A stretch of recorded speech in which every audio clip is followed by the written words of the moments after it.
Hello and welcome to another video. This time I'm interrupting my usual travel videos to do something a bit different. I'm going to attempt to educate you in a series of videos about what you can do to earn Oneworld status now that British Airways has, let's say, lost a plot. So if you've had enough of British Airways Executive Club or the club, after their recent changes, you're not alone. All of the forums online are saying it's really bad. It's now become almost impossible for the normal average Joe, excuse the pun, from earning status in the club. The status is harder to earn, the rewards are stingier, and value for money non-existent. But what if I told you there's a lesser known Oneworld program, one you've probably never thought of using, that could make status cheaper, easier, and well, actually worth something again? So welcome to our deep dive into Royal Air Maroc'S Safar Flyer program. Today we're going to unpack how it works, how to earn elite status quicker, even from the UK, and whether it's truly a better bet than BA, the club, for savvy frequent flyers. So keep watching and we'll deep dive in just a sec. If you're new to the channel, welcome. My name is Joe and I have been a travel writer for well over 15 years. I'm proud to have worked with the likes of BBC Travel, National Geographic, folders, airlines, hotels and tourist boards around the world. I'm exploring the world one unique experience after another, getting lost along the way, and I'm now taking you with me. So I hope you enjoy exploring with me as we explore the world together. So what is Safar Flyer? Royal Air Maroc joined Oneworld in 2020. And its elite status therefore means Oneworld equivalent benefits.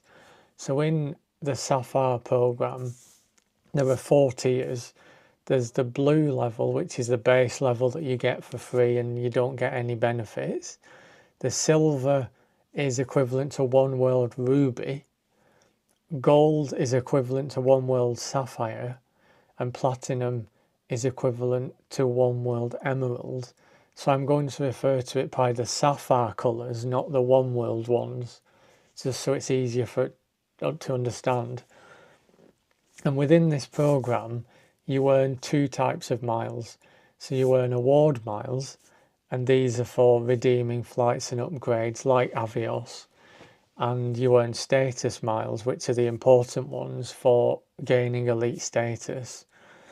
So the key to remember is that status miles reset every calendar year, and you need to qualify during that January to December period to stay in that elite level. There are no 24-month rolling qualifications, no grace period or soft landing. Status expires at the end of the calendar year after you qualify, meaning if you qualify in August 2025, you'll keep it until December 2026. You don't earn status miles on award flights, but we do have a program in Oneworld that can do that, and that will be in a future video, so make sure you're subscribed to make sure you don't miss out on that one. So let's dive into the elite tier requirements in Safar Flyer. So here's what you need for each tier, and I hope this table is useful. So for silver, so Oneworld Ruby, you need 20,000 status miles or 15 individual segment flights. For gold or Oneworld Sapphire, you need 35,000 status miles or 30 individual flights. And for platinum, so Oneworld Emerald, you need 75,000 status miles or 60 individual flights. Flights must be on Royal Air Maroc, but mileage can be earned on Oneworld partners. However, elite qualification is only via miles or sectors flown. Spend-based thresholds therefore don't apply in this program. There's also a neat status booster, for example, so you can buy up to 15,000 status miles per year, which is quite handy if you're just short of a certain level. I don't know of many other programs that let you do that. So let's talk about the mileage earnings in Safar Flyer. So how many miles do you earn? Well, it depends on a couple of factors: the operating airline, the booking class, the fare type, and it also changes depending on which airline you're flying on, so it gets a little bit complicated to understand. If you're flying on Royal Air Maroc flights, so their own flights, economy tickets get between 25% and 150% of the distance flown in qualification miles. If you're flying in Royal Air Maroc Business, you get between 150% and 200% of the actual mileage flown in distance, and you can work that out through the various world mapping tools online to work out how many you would get. The percentages for business class are relatively easy to understand, so it's either 150% or 200% of the actual miles flown. The economy class is a bit more nuanced, and it's depending on the fare code that you're flying in, and whether it's a safer economy or normal economy or economy plus or whatever you want to call it. So let's talk through a couple of examples. If you were to fly London to Casablanca to Accra in discounted business, so that's 3,700 miles each way, you're still flying in business, so you earn 200% of that distance flown, so that equals 7,400 status miles per direction. So in total you would get 14,800 status miles from a round business trip between London, Casablanca, Accra, which is pretty good, I think.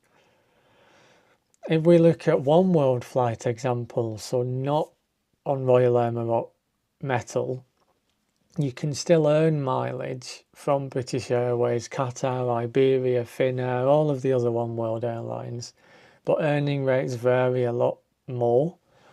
So some deeply discounted BA economy flights, for example, only earn 25% of the mileage you've actually flown, but premium fares can earn between 100 and 150% of the actual mileage distance flown. And here's a pro tip: you can earn big on cheap Royal Air Maroc business class flights via Casablanca from anywhere in Europe, as long as your end destination is in West Africa, the Middle East, Brazil, or the flagship New York flight. The issue with that is you've got to fly on Royal Air Maroc, and their business class is way behind most other airlines. So I guess you've got to think of that as a sacrifice to earn status if you value status more than a couple of uncomfortable hours in a Royal Air Maroc plane. And let's talk about where you can redeem the miles. So we're talking here about the equivalent of Avios, not the status miles. So you can redeem miles on Royal Air Maroc flights and on all Oneworld partner airlines, plus a couple of other airlines, including Etihad, that I've seen when I was playing around with my Safar Flyer account. Award pricing though isn't always great value, but some off-peak redemptions in business are attractive, especially when cash fares are high. And for this I'm thinking like London, Casablanca, New York in the middle of the school holiday season in Europe. The number of points it's based on a reward table, so it's a set number of Safar points, miles, whatever you want to call them, depending on where you're flying. So it's not based on any dynamic pricing. It is, you know what you're going to pay in miles. It's just the cash fares could be lower or higher than the mile value, if that makes sense. So let's talk about some mileage run strategies that you could use if you're thinking of moving over your loyalty to Royal Air Maroc Safar Flyer. And I think this is the fun bit that everyone likes to do. So let's say you want to get gold status in Safar Flyer scheme, and that's Oneworld Sapphire, and you're UK based. Here are a couple of cheap mileage run ideas that I have found playing around with Google Flights and ITA Matrix.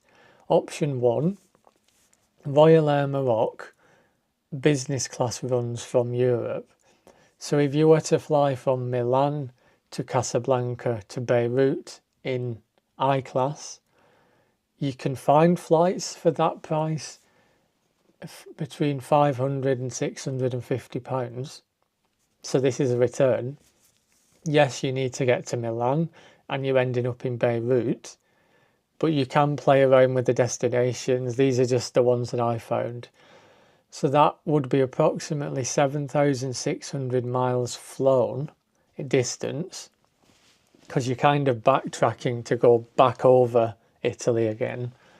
That would earn 15,200 status miles in total. And 2 of those return flights would equal gold, so Oneworld Sapphire. Option 2, a little bit more niche, and you've kind of got to start in one of the most chaotic airports in the world. So option 2 is Cairo to Lagos in Nigeria, but you don't actually need to get out in Nigeria, and then Accra in Ghana. You can often find that return flight in business for about £400. Distances are long. You get the 200% bonus because it's in business class on Royal Air Maroc's own flights. So you're quickly racking up the mileage points here. And who knows, you get to spend a few days in Cairo first. You could do a cheap Avios flight on BA or something to get to Cairo. And then when you get to Accra, I mean, how many people visit Accra? You could go and visit Accra for a few days before you fly back to Cairo and then back home. And these are quite niche destinations that I'm finding, but they're cheap. They are really cheap. Option 3 could be on a Royal Air Maroc 5th Freedom flight, which they have a couple of. So Royal Air Maroc currently flies between Bamako and Dakar and a few other cities in Africa. So these are short flights, but easy to collect sectors rather than mileage. So if you really wanted to, you could base yourself in Dakar or Casablanca for a week or two, just doing really short, cheap flights on Royal Air Maroc to their destinations within and surrounding Morocco or that part of Africa. You're going to come out with probably Oneworld Sapphire for well under £2,000. If you were, because you can get Royal Air Maroc flights for less than £100. In fact, I've seen a few for £50 for distances of about 700-800 miles. You can even mix in some economy tickets then with 100% mileage, like Madrid, Casablanca, Tunis in economy. And this would help to reduce the costs a bit. And Madrid, Casablanca, Tunis are pretty short flights as well, so you could do that back to back twice a day if you wanted to. But let's get into the important bit. What is the actual cost to expect to get status? So let's estimate the real cost if you're chasing mileage here.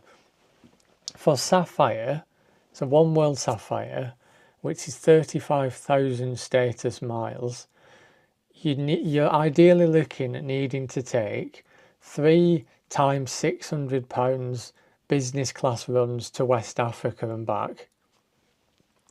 So the total you're looking at there is between £1,800 and £2,000, and that will get you Oneworld Sapphire. You will be flying in business class, so it's more comfortable than economy on Royal Air Maroc. But that I don't think is saying much. But you're also earning a lot of award miles while you're doing it because of that 200% bonus. To get Oneworld Emerald, your 75,000 status miles, you're probably looking at 4 times business class long hauls via Casablanca, say to Sao Paulo or Dubai. If you'd class Dubai as long haul from Morocco, this can probably be done well for £2,800 to £3,500 if you plan it well. Like Royal Air Maroc does a lot of sales, so if you can jump on one of those in business class and you get your 200% earning bonus because you're in a Royal Air Maroc business class seat, then you could probably get that price slightly lower than 2,800 if you plan it well. So let's compare this to British Airways, the club. So to get Sapphire, which is BA Gold, I think, unless they've changed that around, that requires 1,500 tier points. That would be a mix of 10 Club Europe returns or Club World and Premium Economy, depending on where you're going. You're easily looking at about £4,000 plus, unless you really plan it well and you can be really flexible on destination and timings. So from that we can see that Safar Flyer often comes in about half the cost of what BA are going to be charging for Sapphire.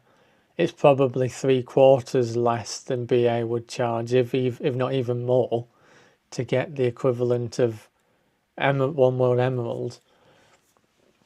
So now we've got that out of the way, let's talk of a couple of limitations that Royal Air Maroc has.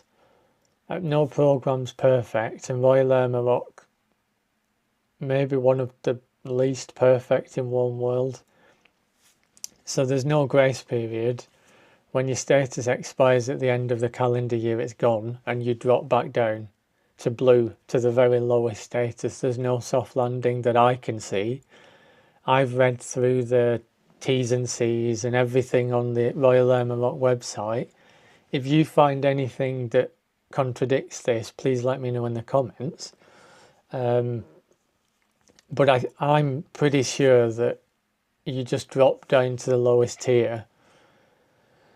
You also don't get any status on award flights. That's pretty standard, but as I mentioned, there is one airline at least in Oneworld, I think there's 2 actually, that we'll talk through in later videos, where you can still earn status through award miles through redeeming frequent flyer points, which is great if you don't want to fly that airline or you don't have a lot of cash but you're rich in points.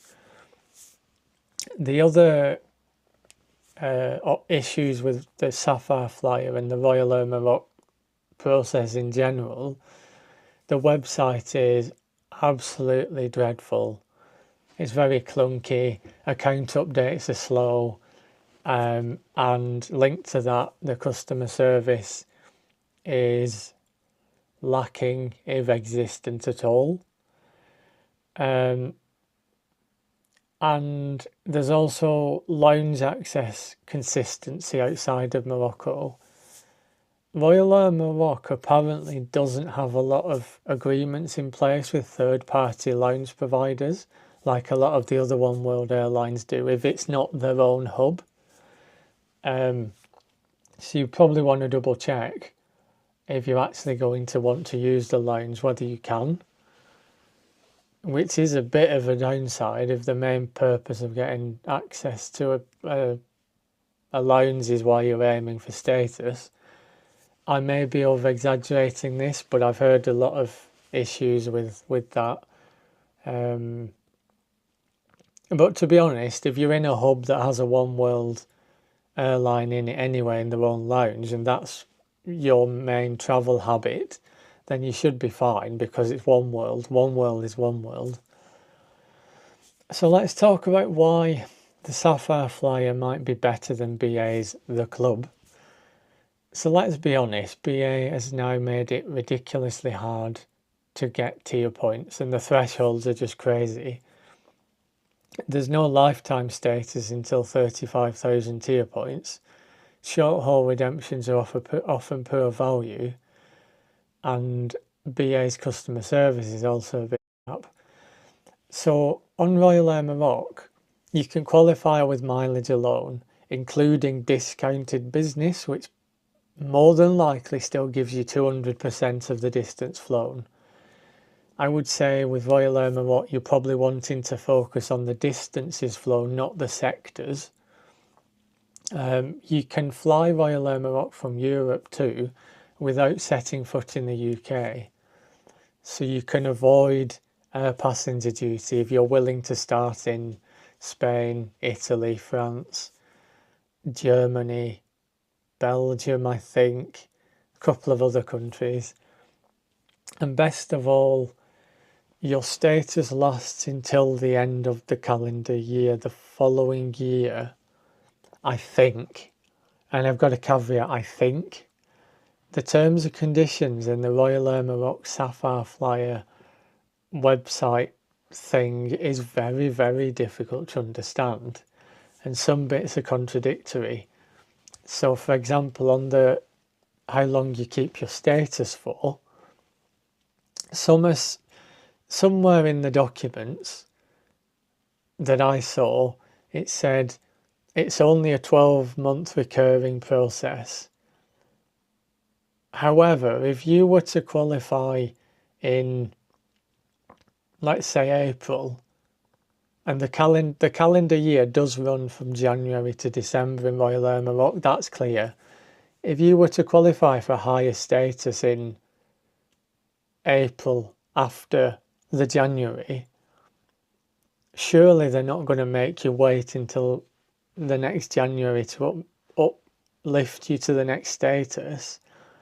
And if you were to qualify for higher status in November, surely they're not saying you've only got a 1 month period to use the thing.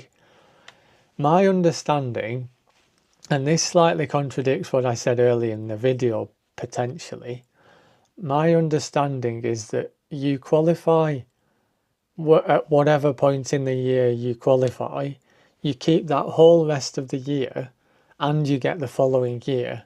Otherwise it's just a ridiculous system that, I mean, it's crazy if they can say you've just qualified, well done, you've got a week left before the end of the year, sorry. That isn't going to happen. I've also heard the soft landings bit. If you ask customer service, some of the agents can drop you down to the lowest, to the tier below where you are dropping down from, rather than straight back down to blue. But it's not a guarantee, so it isn't written in the T's and C's. But I've seen in various forums and things that it does happen. You've just got to be proactive and push for it. So let's sum up here, because I need a drink. I've talked for too long.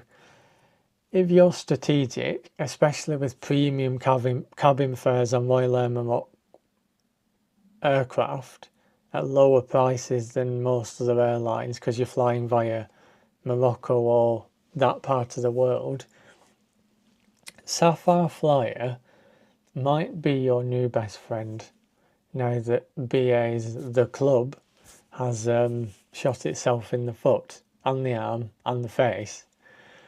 It's not a perfect scheme, but if BA's left you cold, Royal Air Maroc may just be the little niggling voice in your head that says, I need to get back into a lounge, how do I do it? With Sapphire or Emerald status, the equivalents in Royal Air Maroc, in your pocket, you can get back in the lounges, free seat selection, extra baggage, whatever else. So, I hope that all made sense. Thanks for watching. Like and subscribe this video for more videos like this, more travel hacks, more actual travelling videos, because I've still got a lot of them coming. I just wanted to interrupt this video with something a bit different because I'm currently set to lose my Oneworld Sapphire status in August. So I'm now planning of how I can get that in the cheapest and easiest way. So I hope you enjoyed the video. As I've said, a couple of other videos coming that haven't been covered much online of other Oneworld programs you could consider now that BA has done a BA. And yeah, thanks for watching, and let me know what you thought in the comments.